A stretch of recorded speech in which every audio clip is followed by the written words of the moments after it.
everybody. I am coming at you here on Facebook Live to give you the most recent updates relating to the PPP forgiveness. So, what I was supposed to be doing right now was a paid workshop that I had started and set up, thinking that I had given them plenty of time to get the guidance out since they created the application on it was about May 15th. I'm like, okay, so they got some guidance out. They actually um, had some more interim final rules, and that was great. And so I scheduled the workshop for today, and that was going to be a step by step how to complete this workshop or this application for forgiveness, because some people are already at their 8-week window this week and next week.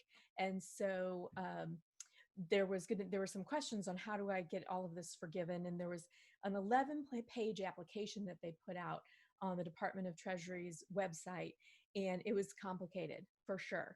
I will definitely not say that that complication is going to go away, but the House and the Senate both were looking at a way to try to simplify it a little bit. And in doing so, they passed some legislation last week. It went through the House it was 417 to 1 is what it passed. And now it went to the Senate. And the Senate had already been trying to get some changes to the forgiveness plan originally, but now they didn't get theirs through before the House did. And so now the House bill went to the Senate. The Senate needs to approve it. If they make any changes, it has to go back to the House. But there is some urgency since we are starting to get into that 8-week window. And so people need to know what's happening. And what this act is proposing, it's called the PPP Flexibility Act. What it's proposing is to extend the time period to actually use the money. So right now we had an 8-week window where we needed to use it, and the House has proposed 24 weeks. The Senate actually wants it to be 16 weeks, and that would put it towards the end of August. But they have realized that if they try to make that change, it has to go back to the House, and then they're back into this situation where what do you do with the people who are kind of in limbo? Their 8 weeks are up. Do they keep spending? What do they do? So it sounds like 24 weeks is going to be the option, or to spend all of the PPP funds. And what that is allowing is to make there's more of a chance for people to get 100% forgiven. It gives that opportunity for those places who received the PPP funds but couldn't open because of shutdown orders, stay-at-home orders, all of those things. They will have an opportunity to then use those funds for employee payroll when they open back up, which places are starting to open back up and starting to have, restaurants can have diners, and, there's people, banks are coming back online. There's all kinds of situations where people were not able to spend that money in the 8 weeks, and they were trying to get real creative, and some were having to pay people to not work, to keep them off of unemployment because they got the money and they wanted it to be forgiven. Okay, so 24 weeks, that puts us, that's about 6 months. So if you got your loan at the beginning of May, you're looking at, end of October, to use up those funds. So that should be real easy to use up to what was essentially 2.5 months of payroll in 6 months. So that should increase the percentage of people who will actually have 100% forgiveness. The other piece of the legislation is there's a couple other pieces, and one of those is that they would be changing the percentage that needs to be spent on payroll, dropping that from 75% to be forgiven to 60%. So, you extend the time and you extend that percentage, you're going to be able to probably get the whole thing forgiven. So that, that makes a lot of sense. Some people are saying, okay, well, this goes against what we were trying to accomplish, which was to get people up and running very quickly right away. But the whole program kind of didn't do that. It took a long time to get the money. They ran out of money. People had to wait for the second round. Then when they got the money, there was some question on, how can they pay? What can they pay? The concern I would have in spending your money with the 60/40 instead of the 75/25 are those people who don't have the other 40% of qualified expenses, because that hasn't changed. It's still, rent, mortgage, interest, utilities, uh, telephone that qualifies as a utility, those types of things. And so, um, you know, I don't know that dropping the payroll and extending the time does what they're looking for. Um, but at this point, I would say that it's going to be very easy to get 100% forgiveness just based on your payroll costs if you have 24 weeks to spend the money. It's going to become very important that you keep track of how you're spending the money, especially if you also got the EIDL loan, not the grant that was based on $1,000 per person up to 10 people, the loan. So the loan, you are disqualified from using that money for the same expenses as the PPP. So essentially, you can use the EIDL for working capital things. You can pay vendors, you can pay things other than utilities and rent. So, but you can't use it for payroll if you got the PPP until you've used up the PPP. So there, it becomes a little tricky there, that you want to make sure that PPP funds are going first to payroll, 100, as 100%. And if you've got 24 weeks to do it, great. What we don't know on this is if the banks will allow you to apply for forgiveness early. So once you've used all your money, that you received, will you be able to go ahead and apply for the forgiveness? We don't know yet. So that guidance is waiting to come out. We won't know until this is actually passed the Senate and then been signed into law. And we don't know if there will be any changes to it or not. And so I would hope so, because I really don't want to wait and have all, and the banks aren't going to want to either. They're not going to want to have all their paperwork at the end of the 24 weeks. If you can use it sooner, I think they should accept the applications for forgiveness sooner. The applications will change in calculation for the 60% versus the 75%. The covered period, instead of 8 weeks, will be a larger period. So there's definitely going to be some changes to that application, which is why I postponed my webinar. I haven't reset that date yet because I need to wait and to see when they have passed it into law and when the Treasury has actually put out the new interim guidance, because there's going to be some new questions coming out with the passage of this bill. The third piece of the bill that is being considered in the Senate right now is relating to the term of the loan. So right now, there was some question at the very beginning. It was supposed to be a 10-year loan. And then when they actually finally got the interim rules finished, they had, you started applying at the bank, it was a 2-year loan. Well, now they're backtracking again, and it'll be a 5-year loan, but it only will be a 5-year loan for the people who will get it after this is passed. So if you're already signed on with the bank, you've got your money, it's a 2-year loan. If you have not applied yet, it's a 5-year loan if you wait until after this legislation passes to get funded. So, and I wouldn't worry about that, though. Here's why I wouldn't worry about it. If they're going from 8 weeks to 24 weeks, the chances of you being able to get 100% forgiven have skyrocketed. There has been some challenges right now with people saying, "Oh, should I accelerate this payroll?" There's different things that people are asking, us, as far as how can we use this money to get the most forgiven. And what happens there is, hold on, I have a question. Let me see what it says. Cannot hear you.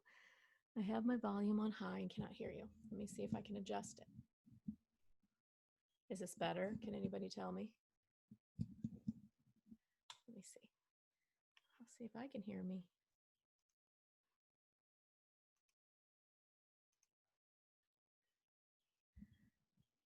All right, let's see if my volume is better at all. So let's see.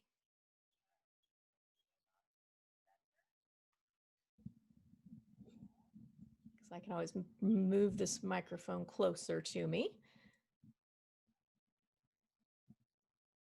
Anything better yet? Anybody?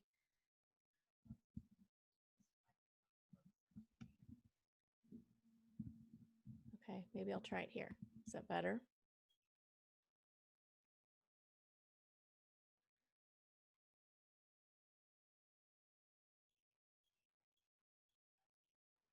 Does not sound better. Okay. Sorry, guys. Technology, you know me and technology. It's always a challenge.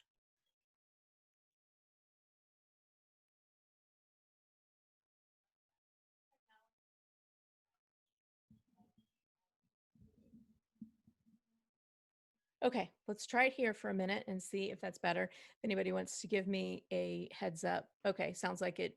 I'm getting some. That's better. So okay, awesome. Sorry about that, guys. Um, all right, so back to why we don't care about 2 years versus 5 years for people who've already gotten the loan is that you get 24 weeks to spend the money. Or even if they somehow backtrack and come to a happy medium between, the 16 and 24, or it shouldn't be that hard to get to a full forgiveness at this point. Um, I would say it's nice for us to not have to be able or not have to be telling people, yeah, you need to accelerate this payroll. You need to, maybe pay it a few days early or bonus or whatever to get to that forgiveness. So at this point, I'm telling people um, something is going to pass. So there is bipartisan support in the Senate. It's just a matter of a couple of guys holding things up, really wanting it to be August and not September, October, whatever the 24 weeks puts us at. And I think I would assume that they will just realize that it's hopefully that it's more detrimental to have a confusing situation of do we apply now? Is my 8 weeks are up? Can I still spend it? Those types of things. I think it would be bad form on their part if they continue to hold it up. There's just a couple of people in the Senate. So the thought was last week that it would push through the Senate very quickly, that it would get signed this week and not kick back to the House. The House is actually going to be out of session for most of June. And they said they would come back to pass something, but that just delays things even more. What it does do for the most part for everybody who received the PPP is I am guessing, and I haven't talked to any of my banker friends, that there will be a hiatus for them. Even if your 8 weeks are up, they will probably not be asking for you to start processing applications. So there's going to be a window here. You're not going to stop paying payroll, presumably, because your 8 weeks is up. So but the banks are not going to say, hey, we need your application tomorrow. And I know I've had some people already trying to process through those applications, which is great. So you can kind of see where you are. But don't expect that the banks are going to be requesting them at all. So it's going to be a while. And I would say at least a week to 2 weeks before we have any guidance on what the timing is really going to look like. So if we are thinking, okay, the earliest I would probably reschedule this workshop is going to be towards the end of June so that we have some time for the legislation to pass and be signed and the guidance to be written. So that's the bulk of the bill. The other part of that, the original CARES Act had a requirement that you got rehired all of your people if you had put them on unemployment by June 30th. Even if your 8 weeks was up, you still had until June 30th to reach your full-time equivalent levels that you were at pre-corona. And this bill is saying you will have until December 31st to get back to that level. And so that gives a much bigger window for getting people rehired, for dealing with people who, by that point, unemployment's going to run out. And so you're not going to be competing with unemployment to get people back. But it doesn't penalize you then for as heavily. If you were to apply for forgiveness now, there was no way you were going to get your staff back to full capacity because there's just not time to make good hires. A short window for making a a decent hire is probably 2 weeks, and that's pushing it, to get somebody, you get a job application out there, you get people responding to it, you get interviews done, you get, and it's silly to me to just, and bad business just to hire to meet the forgiveness requirement. So I think this is fine with me that you have until December. I have no idea what guidance they're going to give on how you report that. How are you reporting back to them if you've applied for the forgiveness, your 8, 16, 24 weeks is up, you're applying for the forgiveness, you're saying you're going to be back to full capacity by December 31st. Is that an after the fact reporting? We don't know. So there's still so much guidance left to be yet. I am going to address a couple of questions that have come in relating to the actually kind of shifting gears, the EIDL. So a couple things have come up relating to that, and one is the grant. So the grant was supposed to be that really fast money you were getting, that if you apply for this, you'll have it within 3 days. It's $10,000. Okay, so it was really mislabeled. Really, it was not fast money. It was random as to when you got it based on when you applied for it. Some people never got it. I never got it. And I had employees. I had at least 10 employees as of January 31st. What it turned out to be was $1,000 per employee. Again, apparently not everybody got it, and I don't know what they were using as a criteria. And some people are still getting it. Like just recently, they got the grant. That grant money is, if you didn't get a PPP loan, that is a grant. You don't owe it back. If you did get a PPP loan, you're going to owe it back. So even if in this 24 weeks you can get 100% forgiven on the PPP funds, you'll have to pay back the grant. So that was an issue of they didn't want people double dipping. Kind of like if you got the EIDL money, you can't use that for payroll at the same time you're using your PPP money for payroll, because that's, you needed the EIDL to recover from this disaster, to continue to pay your bills, to continue to keep your lights on, to, continue to, pay for loans, so if you had debt service that you needed to take care of, maybe you have vehicles or equipment or whatever that you have loans on. So that's what that EIDL would be used for if you have it at the same time as the PPP.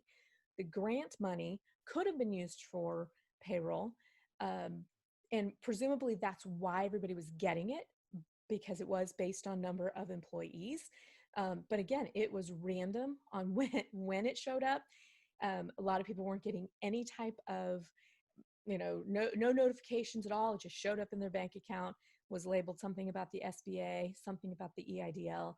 The fact that it was a flat 1,000 component of 1,000, so it was 2,000, 4,000, 10,000, was the only way we were knowing that that was the grant money. But just keep in mind, some people went ahead and put that on their P&L as income, even though it's not going to necessarily be considered income. It could be, I guess. I put it on everybody's balance sheet as a loan. And if you got the PPP, it's going to roll into the rest of the unforgiven PPP. So at least the terms will be good. It'll be short-term, kind of a short-term loan. You'll have 2 years, really 18 months by the time you need to put in your first payment to get it paid back at low interest rate, at a 1% interest rate.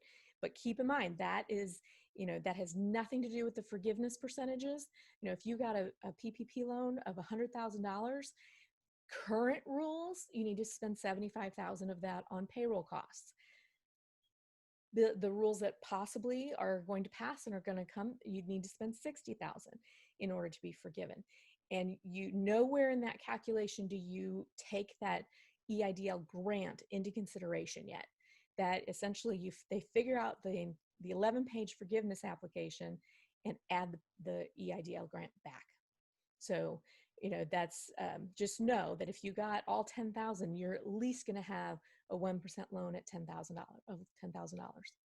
So those are the kind of things that everybody's like, well, that's not really a grant. And they're right. I think it was mislabeled, absolutely mislabeled. And the way that program was handled was they're pushing things through so quickly. It's very hard to imagine what it would be like to be writing the rules for this when you're turning stuff around in a week, when typically, I mean, it takes them, when they have a bill that they're trying to pass, like a tax legislation, they're working on this for months and years sometimes. So they're writing rules, guidance, forms in days instead of weeks, months, years. And so I think we're really going to come in and see that a lot of this was not exactly what the intent was. And there is some, with the PPP forgiveness, dropping that percentage rate, there's definitely some concern that that's going against the nature of what this whole program was about. It was about keeping people off of unemployment. And did it? I don't know. Because in conjunction with stay-at-home and shutdown orders, I think that some industries, yes, some industries, no. I think that it didn't fulfill its promises, and some of it was too little, too late. Some of it was there's just, it was based on last year's numbers that were just irrelevant or immaterial. And so I told some people that, I'm sorry, your PPP amount is going to be so small, it is not worth the application to do it. And I'm so glad I did, because the forgiveness application, they couldn't afford to, it would be costing them more to get the forgiveness application calculated by someone, by a CPA, by an accountant, by their bookkeeper, than it was for the amount of money they were actually getting. So especially for the self-employed people, and that's unfortunate, but that's still absolutely the case. So, okay. The only other piece I wanted to talk about today was the EIDL loan. Those are still being granted if you applied for those. So you're getting an email from the SBA from the disaster department, and it's offering you money. So I've got seems like everything is frozen in my house right now. Let's see. Okay, I think we're still going. So the EIDLs, I've had some questions on, should I take them, should I not take them? 30-year loan, 3.75%, requires that you use it for working capital. So that definition is really, you can use it for regular things that you need in your business. Until the PPP runs out, you wouldn't be using it for payroll or rent, or you could use it if they're extending this at this point. So the couple of caveats on that is, one, if it's over $25,000, your assets in your business are your collateral, and you will not ever be able to use those to collateralize any other loan until that is actually been paid back. So keep that in mind. There are requirements for keeping your bookkeeping for 3 to 6 years. Actually, 6 years for the PPP, 3 years at least for every year you still have an outstanding balance with them. And you cannot use it. You can't use it for a loan. You can't like give it to somebody else. You can't lend it to another. If you have an affiliated business, maybe you have a rental property, maybe you have multiple businesses in your household like we do, you can't take that money and lend it to one of the other entities in your stable there. And there are some reporting requirements. So the SBA may come back and want you to report things to them. So just keep in mind, it is an SBA loan. It's designed to, it's a disaster relief loan. So it's saying that, yep, you had some effect of coronavirus has affected your business. You needed this money in order to stay in business. And so you are using it for working capital. I still say that everybody's going to need it at some point this year. I don't think we're going to recover quickly. The economy is not going to recover quickly from an 8-week, 10-week shutdown. And then in conjunction with everything else going on in the country, I mean, I have no idea if they're going to be passing legislation for those businesses that have been harmed in various riots going on. And there's so many things happening that I think it is unrealistic to think everybody's going to come back at the huge numbers or even back to where they were necessarily by the end of the year. Maybe some industries, yes, some not. You know, you can open a restaurant and put 50% of your people in there.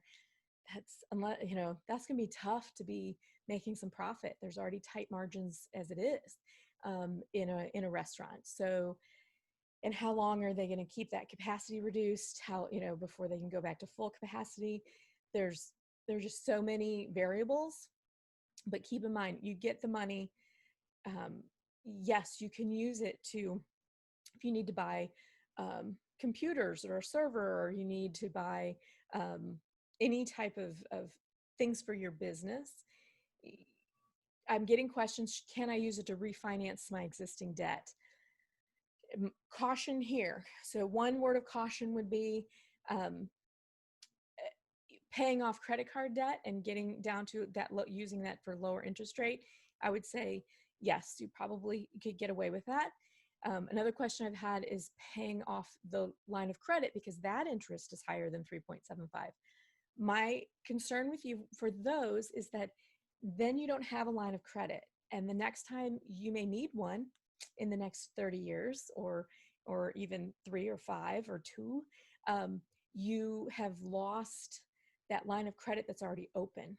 So I would say if you already have a line of credit, even if it is at a higher interest rate than 3.75, I would hate to see you pay that thing off and then close it. And they will. If you're not using your line of credit, the banks are closing them, because that shows on their reporting as some sort of debt. And the banks are trying to keep those ratios where they need them to be, assets to debt. So I mean, if you already have a lending source, I would say don't use it to pay that off. And if you still have the opportunity to take the loan, there's a sliding scale. This is the smallest amount and this is the largest amount. Take something in between. If it's just to get rid of your credit card debt, do it. But realize that used up the cash, and now you still need to be able to pay the bills. And if your revenues are down, you're going to need to make some adjustments. So yeah, so that's, I hate to see anybody hurt their existing banking relationship by getting rid of a line of credit at a higher interest rate. You need to keep those lines of credit. They're very hard to get. If you're a small business and you've gotten one, you want to treat it very well so that you can maintain it. Because otherwise you really run the risk that you can't get it. You cannot get money from the bank when you need it. So we're in some really special circumstances right now where people who were not good candidates for getting a line of credit or some sort of asset loan from their bank have been able to get these funds from the SBA and from this PPP situation that they would have never qualified to get a similar type of lending. And if they would have, then they could have, their banks wouldn't have been able to push it through as quickly as these went through, but they would have considered it. So I think you need to look at that. I mean, if you're already maxed out and you can't get, if your line of credit is maxed, sure, use some of that money to pay it down. If you just have a balance out there and you want to get rid of that balance, caution. That's my thought on that, is just use some caution, because it was, like I said, they're like gold. You need to treat them well. So I'm going to look and see if there's any other questions. Let me jump over on this other mouse. Any questions? No, everybody looks happy. Okay. So I think as far as all of the questions that I've had coming in from various clients throughout the last couple of weeks, they have primarily been relating to PPP forgiveness and dating of their payroll. And there's definitely some windows there that the guidance on the original forgiveness application dictated things like, so if your pay period ends but during your 8 weeks, but you don't pay it until after the 8 weeks is over, those hours will still qualify for forgiveness. I'm guessing none of that's going to go away as far as the calculation portion, which means that that forgiveness application is still going to be complicated. I'm just throwing that out there. The name of my workshop was Forgiveness is Hard, and it is. I've worked through the application, not with numbers yet, because when I realized this was going to be postponed, I didn't want to really spend a lot of time working up numbers for something that was going to change. So, but there's FTE calculations, which is full-time equivalent. Couple of choices on how you do that. There's different choices on date ranges, a covered period versus an alternative covered period. There is there's so many factors that are going to come into this application. It's still going to be complicated. So I am suggesting to everybody, sign up for my workshop. It is a paid workshop, but it is definitely one that will have it so that you can fill out the application yourself with confidence. So I'm gonna, once I have the date, I will reactivate my link and everybody can sign up for it. If you had already signed up for it, your purchase will just carry over to that date, and I'll send out a new Zoom link for everybody. The paid workshop will not be available on a replay. It will not be broadcast on Facebook. It will be Zoom only. It will be available for the people who purchased it to get the replay for their lifetime, plus all of the worksheets, the Excel worksheets that we're going to do to calculate, do all of those calculations for you, where you're just plugging in your details and it's calculating your number. So all of that will be available, plus an option to have a separate one-on-one consultation once you're ready to have your forgiveness application reviewed. You can have a 1-hour Q&A with me. So if you want to be on the wait list, just leave me a message here and I'll get you on the wait list. And then as soon as I have the new date, I will make sure you are contacted. But in the meantime, hold tight, do what we said to do before, which is use the money for payroll, kind of track, know how much you're spending. And if you need to pay rent and utilities, those are, and your retirement and health insurance, those things are all okay. But I think once they pass this, yes, 100% is going to be forgiven, but we're still going to have to calculate it. We're still going to have to do the FTEs. We're going to have to do the were you inside the covered period? But it's going to, some of that will be, yes, 100%. We are, but we still have to do the steps, because the SBA is going to want to approve all of these forgiveness. The banks want them to be really clean, so the SBA forgives it and they get their money. The other piece of that is you want it to be clean so that there are no questions. The SBA can't come back to you and say, hey, we don't know that you really had all those people. So we just want to make sure that everybody who's applying for forgiveness is going to be able to get forgiveness. So I'll keep everybody posted as to what I hear and see relating to getting the passage of this bill and what that means, and if there's anything else that comes up. And Lord knows we keep getting more and different rules almost every week. It seems like it's slowing down a little bit, but it's never ending. Don't forget, July 15th is your individual tax filing date. I would suggest to you that if you are self-employed and got the PPP loan and have not filed your tax returns yet, that you do so. So if you file a Schedule C and you got the PPP loan, you need to make sure your tax returns are ready to go before you filed for forgiveness.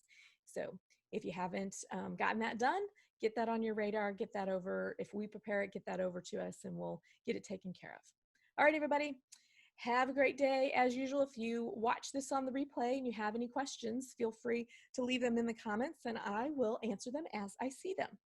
And enjoy your Wednesday. Bye, everybody.